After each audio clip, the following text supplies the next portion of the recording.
বৃষ্টি বন্যা হচ্ছে, যারা ওই অ্যাডভেস্টারে থাকে তাদের সব ধুয়ে চলে যাচ্ছে, তারা থাকতে পারছে না। এটাকে বলা হচ্ছে পঞ্চবার্ষিকী পরিকল্পনা।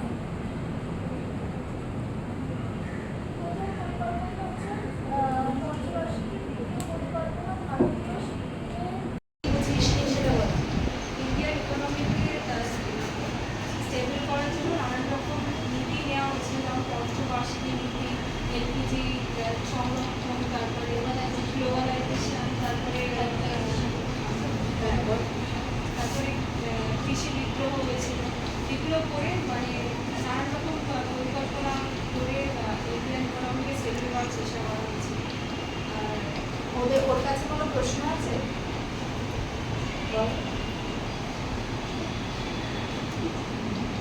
মানে এত কিছু করার পরও তো এখনো স্টেবিলাইজ হয়নি।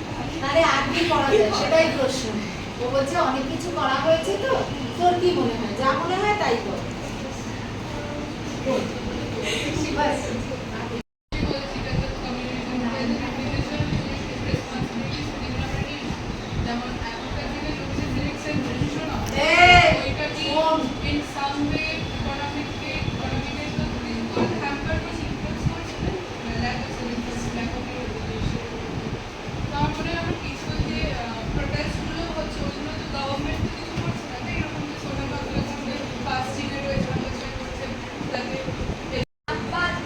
যাদের বাড়ি একটু শহর থেকে উপরের দিকে, তারা সেই সুবিধাটা পায় না। হয়তো তাদের অনেক ক্ষেত্রে হয় স্কুল অনেক দূরে বা কলেজ, দরিদ্রতা বজায় মানে একটা ভালো পরিমাণে অংশে মানুষ দরিদ্র থেকে যায়। ঠিক আছে, আয় বৈষম্য বৃদ্ধি করে। ওই যেটা বললাম, মেয়েদের ওইটা আবার চাকরির ক্ষেত্রেও হয়। মেয়েরা সেই তারা প্রচুর পরিমাণ পরিশ্রম করে। আমাদের ম্যাম বসে আছেন, ম্যামও কিন্তু একজন মেয়ে, তো এটা সম্পূর্ণ ভুল ধারণা। তারা প্রচুর পরিমাণ পরিশ্রম করে। সেই ছেলেরা বলে তারা সকাল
ভারতের অর্থনীতিতে কিছু কিছু ক্ষেত্রে মৌলিক সমস্যা, স্বাস্থ্যক্ষেত্রে মৌলিক সমস্যাগুলি এখনো কিছু কিছু রিকভারি করা হয়। সেই সমস্যাগুলির মধ্যে পড়ছে চিকিৎসা।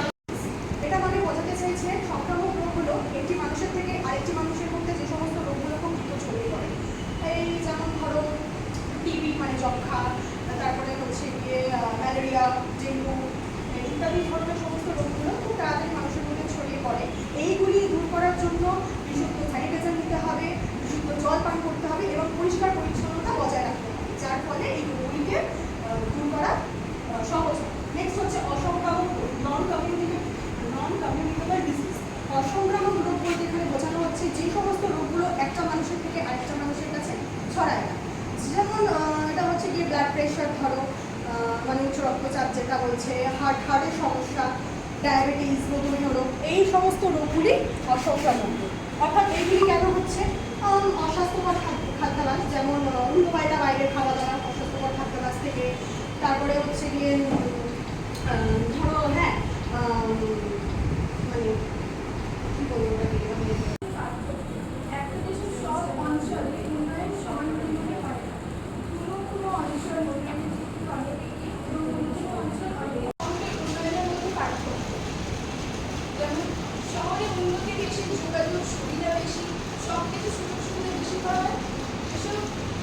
কলকারখানা শিল্প সংস্থা এগুলো আছে তাহলে কি করবে শহরে নিশ্চয়ই কাজের ব্যবস্থাটা করবে বেশি গ্রামের দিকে যাবে না তার ফলে কি হয় শহরটা উন্নতির দিক থেকে এগিয়ে যায় এবং গ্রামের পিছিয়ে চলে যায়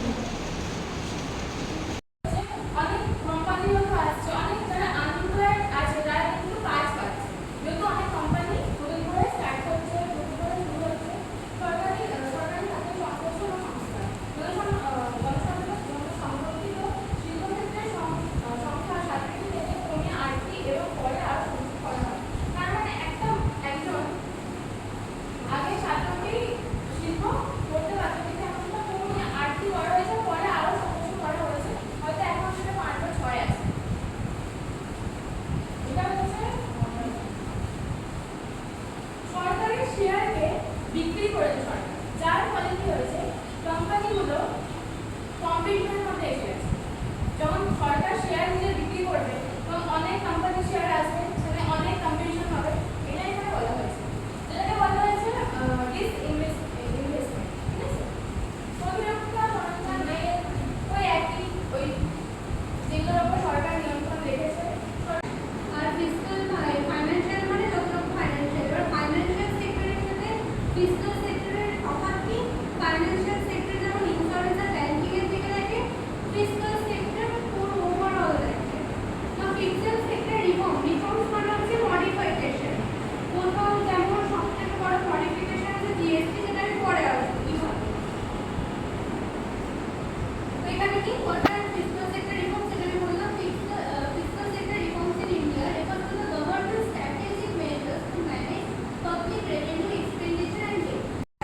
ট্যাক্সের সাথে borrowing এর সাথে লোনের সাথে ব্যাংক সেক্টর মানে ওভারঅল যা যা ফাইন্যান্সিয়াল যা যা পলিসিস আছে সেইগুলোকে তারা মডিফিকেশন করে যাতে ফিউচারে যে ইকোনমিক্যাল গ্রোথ আরো হতে পারে তার মধ্যে যেমন policy changes fiscal discipline fiscal discipline means aim to strengthen fiscal discipline, reduce deficit, and drive sustainable economic growth.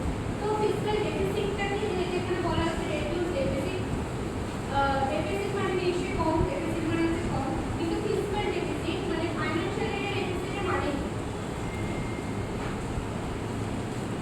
ধরা যাক গভর্নমেন্টের বাজেট হচ্ছে হোয়াইট করা যাবে না কোথায় হচ্ছে তো এটা বাজেট হচ্ছে 80 বাট দেখা যাচ্ছে ধরছি বাজেট হচ্ছে 80 বাট যেটা এক্সপেন্ডিচার ওটা ধরা হচ্ছে 100 মানে বাজেট যতটা নয় তার থেকে খরচা বেশি দেখা যাচ্ছে সেটার মাত্রে হচ্ছে 20 FRDM মানে হচ্ছে ফাইন্যান্সিয়াল আরটা